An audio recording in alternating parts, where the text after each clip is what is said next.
So again mga kababayan, kahit na paborable na kay VP Sara sa tingin natin ang numero na nakuha niya, 'di ba?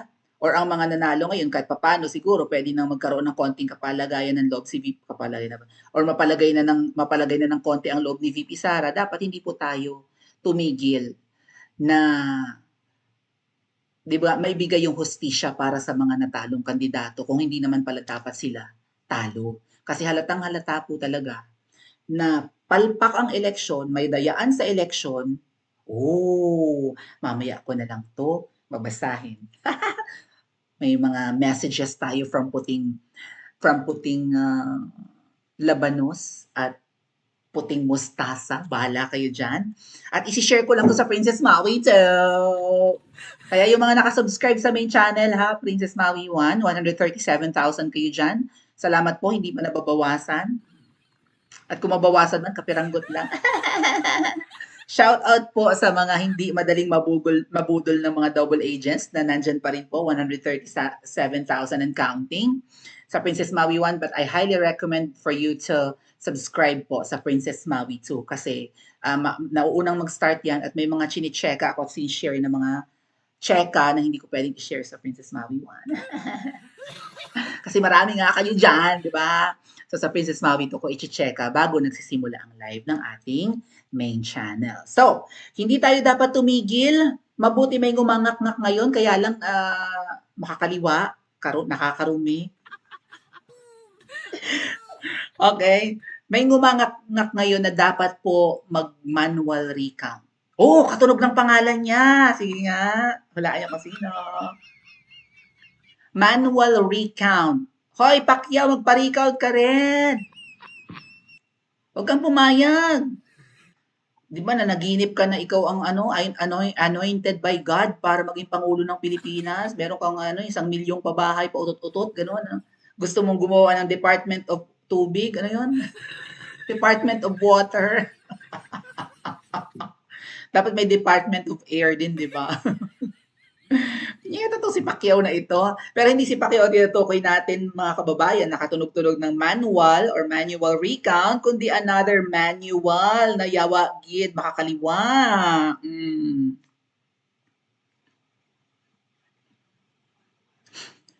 Alam niyo, ma-share ko lang sa inyo ang maiksing kwento mga kababayan na nung si Pangulong Duterte ay inimbitahan ng Quadcom or Tuwadcom ninyong tinatawag na inaabot kami doon ng hating gabi ha, mga kababayan. Kasi Pangulong Duterte ayaw umuwi.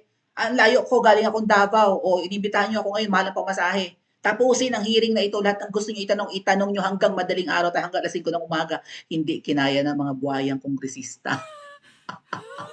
Na-stress sila kay Pangulong Duterte. Partida po, hindi kami kumakain ha. Nanginginig na kami sa gutom. Sinabayan ko si PRRD, hindi talaga kumakain.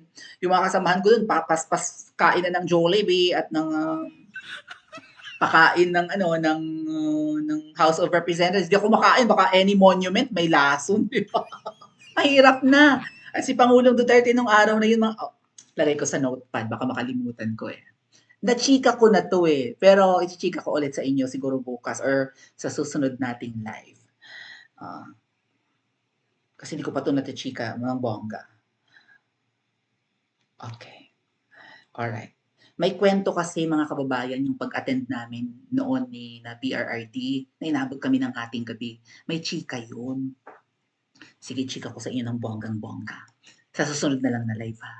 So, itong si Raulo, ay, yung apelyido pala yung Manuel. Si Pacquiao naman, Emmanuel yan siya, di ba? Emmanuel Pacquiao. Or Manny talaga siya. Ano ba totoong pangalan ni Pacquiao? Manny? Dodong Manny, unsay tinuod mong ngalan? Okay.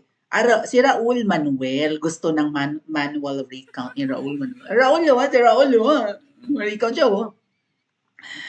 So, alam nyo nung na-meet ko to, or nakasalubong ko, itong si Raul Manuel, nakasalubong ko to sa house, well, katapatan ko ng upuan, plus nung natapos yung hearing, and even yung mga may break yun eh. So may lunch break, ganon, may bio break, or kung ano man, nakasalubong namin to sa hallway. Grabe yung taas ng noo ni Raul Manuel, nakasalubong ako, sabi, hindi talaga maibaba yung taas noo talaga ang Raul Manuel, oh. Parang, sabi siguro tumatakbo sa isip ni Raul Manuel nung araw na nakasalubong ako sa hallway. Sino itong akla na ito na tumatakbo sa isip siguro niya, no? Sino itong aklang tong nagmamaganda na ito, ha? Tapos ang damit pa ay EDSA Friday Group. Nakapasok-pasok ako mga kababayan ng House of Representatives. Ang damit ko, EDSA Friday Group. Shout out EDSA Friday Group. Hindi ko alam yun na yun ang suot ko, but I wore it anyway. Ang lakas ng loob ko, di ba? Mamaya kulong ako dun eh. Uh, so, taas noo talaga si Akla. Siguro tumatakbo si Sintong Akla na nagmamaganda na ito na rumarampa din sa lugar. Sorry. Siguro sasabi niya sa amin, sorry, mas mayaman ako sa'yo. Prinsesa ng EDSA. Siguro yun ang tumatakbo sa isip niya, no? Na mas mayaman niya sa or mas maganda siya sa akin. Pa-comment niya sa comments, sino mas maganda sa amin ni Raul Manuel? Okay, basahin ko lang yung post. Ano, umapila si Kabataan sa Kabundukan. Kabataan Party List Representative Raulo Manuel sa Commission on Elections na magsagawa ng manual na bilangan ng boto bilang paraan ng pagsisiyasat at upang matiyak ang integridad ng halalan. Ang alam ko, top 1 yata itong, Akbayan pala yun. Ano ba, kabataan ng top 1? Sa party list. Ang alam ko mga kababayan, 63 po yata na seats ang kailangan for or ang papapanalunin for party list. So hindi siguro 63 na party list, masyadong marami. Baka 63 seats. So kung ang party list nyo merong 10 at ang laki ng boto nyo, di nakaupo lahat ba ang 10 na nominee? Or 3 lang, maalinman. Mga ganon. Hindi ko kasi alam ang ruling dyan eh. But anyway, 63 yung nakita kong number. So parang pasok sa baka talo si Kabataan Party List? Talo? Akbayan ni Sisa Akbayan ni Sisa. Shout out Ate Jasmine. Akbayan ni Sisa yung pasok sa banga. Akbayan. Okay, Kabataan naman to si Raulo. Okay, Akbayan, Diyos ko po, top 1. Top 2 yung Duterte Youth. Tama ba? Shout out Duterte Youth, sina Cardema, kasama namin yan doon sa hearing ni PRRD and sila lang ang puntanging ipinagtanggol si PRRD, no, na mga members ng lower house. Ang ibang mga kongresista, lahat kaaway. Yun lang, sila lang, Duterte, yung mag-asawa. Sila lang yung nagtanggol kay PRRD nung gabing yun. So, nasa pugad kami ng kaaway nung araw na yun, mga kababayan. Grabe ako pati si Arlene Brosas ang sama ng tingin sa akin. Tapos nung pumalakpak yung mga kasama namin, nung pinagtatanggol na si PRRD ng Duterte Youth, sinigawan kami at minura-mura ng mga sino ba yun? Sina Abante ba yun? Mga bastos daw kami. Bawal daw pumalakpak doon. Malay namin, di namin alam ang ruling eh. Okay.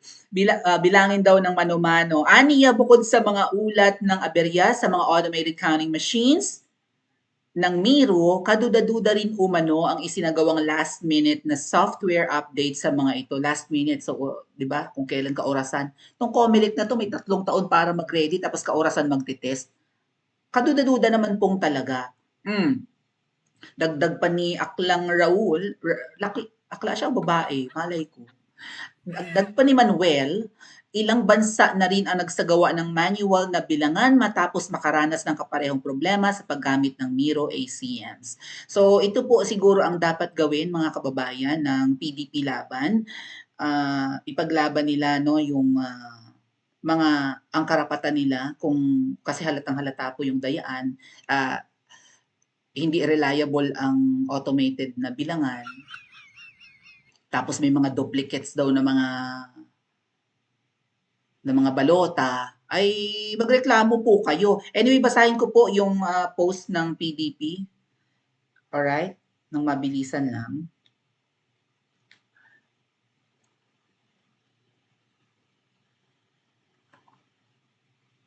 May media statement sila kanina mga kababayan. Real-time election data is non-negotiable. The Partido Demokratiko Pilipino or PDP is sounding the alarm. So yan, ring the alarm. Charot lang, oy. The Commission on Elections is sitting on election returns. It has been receiving ERs, yet the raw data remains stuck unreleased to the transparency server. Bakit daw hindi doon? Okay, nire-release? Oh, inuupuan lang nila. It begs to ask, why the delay? Bakit may delay? This is a breach of public trust. Impeach na nga si George Garcia. Magiganti po kayo, PDP Laban. Ay, yan lang, si Binoy ang nandun. Eh, paano yan? Good luck. Right? Kung si PRR, hindi kaya mga kababayan yan ang dahilan kung bakit nila pinabitbit si PRRD rin. Isa sa dahilan. Kasi kung si PRRD ngayon siya pa rin naman ang presidente ng PDP, pero kung si PRRD hindi nakakulong, baka magawa niya itong mga hakbangin na ito, no?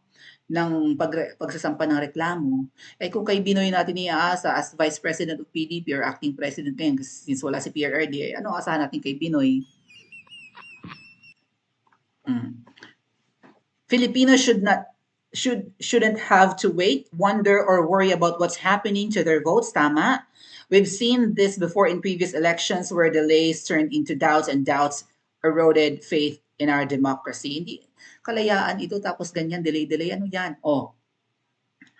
COMELEC must act now. Filipinos cannot accept vague or malabo explanations or more technical excuses, sabi kasi maalikabok kasi mainit, kaya pumapalya ang makina. O kasi baka mamaya nakalimutan mo lang na yun ang binoto mo, pero yun talaga ang binoto mo, kaya lumabas ang pangalan ng kandidato ni Ngiwi. Yun sinasabi ni George Garcia, pukit ng ina.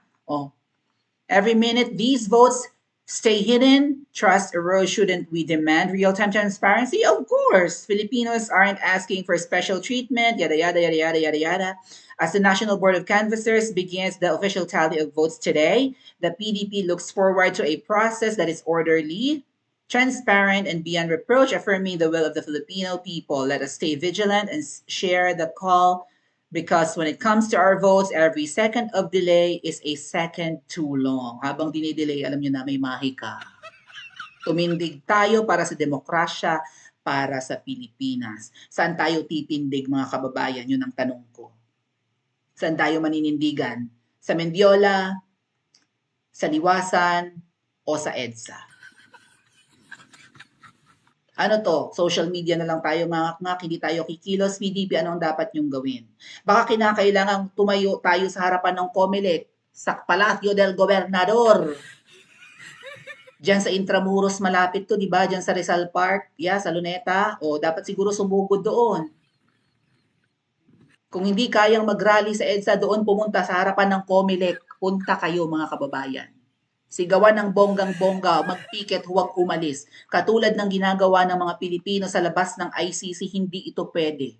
So sana po, makita ako sa mga susunod na araw na ang mga kandidato ng PDP na nalaglag, even yung mga nanalo, ay magkaroon sila ng mapayapang pagtitipon para manawagan at ipakita sa taong bayan na hindi natin dapat tanggapin ang ganito kapalpak at hayagang pandaraya.